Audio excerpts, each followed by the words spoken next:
Yevropada osteoporozni oqibatidagi siniqni davolashda o'ziga 37,4 milliard yevro pul ketadi. Yurakka 19 milliard yevro pul ketadi. Bu juda seriozligini bildiradi osteoporozni.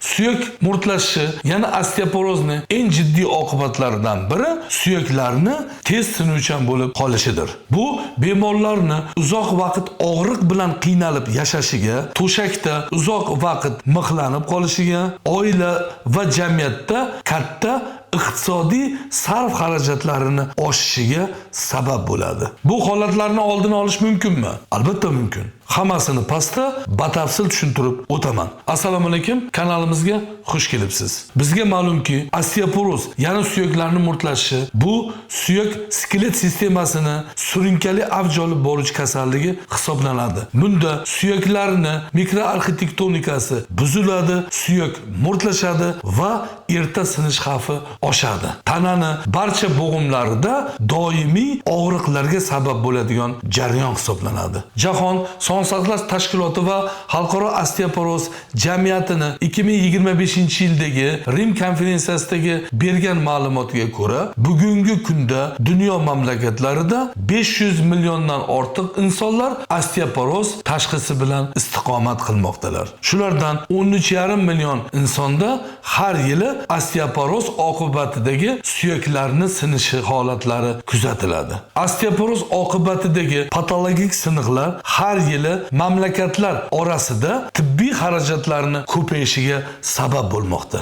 Bu xarajatlar mamlakatlarning sog'liqni saqlash sistemasiga ketgan xarajatlarini 3% dan ko'p qismini tashkil qiladi. Butun dunyo bo'ylab osteoporoz va uni oqibatlarini davolashga har yili 400 milliard dollardan ko'p mablag'lar sarf qilinadi. Yevropa mamlakatlarida patologik suyak sinishlarini davolashga 37,4 milliard yevro, insult va uni oqibatlarini davolashga 20 milliard yevrodan ko'p va yurak-qon tomir sistemasini davolashdagi xarajatlar 19 milliard yevrodan ko'pni tashkil qiladi. Bundan ko'rinib turibdiki, osteoporoz va uni oqibatidagi yuzaga keladigan asoratlarni davolash yurak-qon tomir sistemasini kasalliklariga sarf qilinib turgan xarajatlardan 2 barobar ko'p qismni tashkil qiladi. Lekin bu xarajatlar ko'pchilikning ko'ziga ko'rinmasligi bilan ajralib turadi. Shuning uchun ham bu kasallikka tinch va shov-shuvsiz epidemiya, tinch qotil degan majoziy atamalar berib o'tilgan. Bu holatlarga ko'proq quyidagilar sabab qilib ko'rsatiladi. İnsonlarda hayot sifatining yomonligi, noto'g'ri ovqatlarning iste'moli, kam harakat hayot tarzi va zararli odatlarning borligi. Bu odatlar organizmda vitamin D, kalsiy, kollagen va boshqa minerallarni kamayishiga sabab bo'ladi va buni oqibatida suyaklar murtlashadi va mushaklar erta qariydi. Ya'ni sarkopeniya yuzaga keladi. Undan tashqari, osteoporoz tayanch harakat sistemasidagi barcha degenerativ kasalliklar, osteoxondrozlar, artrozlar, har xil entezopatiyalarni rivojlanishiga turtki bo'lib xizmat qiladi. Undan tashqari va eng xavfli oqibati bu suyaklarni muddatdan oldin patologik sinishi kuzatiladi va bemorlarni uzoq muddat harakatsiz va to'shakda mixlanib qolishiga sabab bo'ladi. Osteoporozda eng ko'p sinadigan joylar: umurtqa pog'onasini tanasi, son suyagini bo'yinchasi, bilak suyaklarini pastki qismi va yelka suyagini yuqorigi qismi.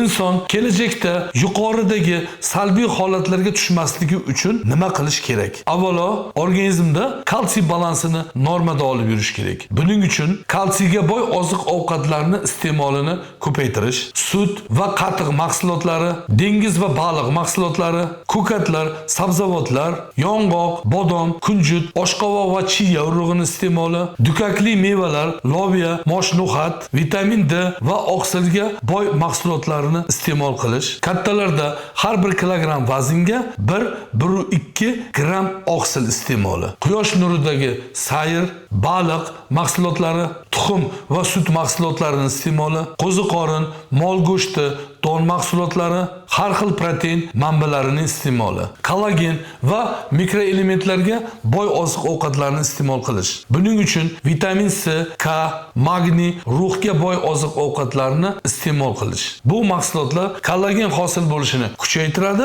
Kollagen suyak mustahkamligidagi eng asosiy oqsil hisoblanadi. Bularga suyak liqildog'i va ustixon sho'rvasi bu tabiiy kollagen manbasi hisoblanadi. Mol, qo'y va tovuq go'shti, baliq, sitrus mevalar, qulupnay, kivi, bulgar qalampiri, magniy va ruhga boy mahsulotlar, yong'oq, oshqovoq urug'i, mol jigari va go'shti, omega 3 yog' kislotasi mahsulotlari, ya'ni losos, chiya urug'i, zig'ir yog'i va yong'oqlar va protein manbalari, tuxum oqi, bug'doy va sut proteinlari. Sport mashg'ulotlarini kuchaytirish, haftasiga 3-4 kun kardio va kuch ishlatuvchi sport mashg'ulotlari bilan aktiv shug'ullanish, zararli odatlardan voz kechish, chekish va alkogol mahsulotlarini iste'moli organizmda kalsiy, vitamin D, kollagen va boshqa minerallarni yuvib chiqaradi. Sifatli uyqu va densitometriya tekshiruvini o'tkazish. Har bir inson o'zida bir yilda 2 marotaba travmatolog ortoped ko'rigiga borish va suyaklarni mineral zichligini o'lchatish muhimdir. Yuqoridagi ma'lumotlardan ko'rinadiki, osteoporoz bu insonlarni hayot sifatini pasaytiradi va harakat hajmini kamayishiga sabab bo'ladi. Bu o'z navbatida insonlarni o'lim xavfini oshiradi va jamiyatdan safdan erta chiqishiga olib keladi. Agar yuqorida bergan ma'lumotlarimiz ma'qul bo'lgan bo'lsa, kanalimizga obuna bo'lishni unutmang. Rahmat.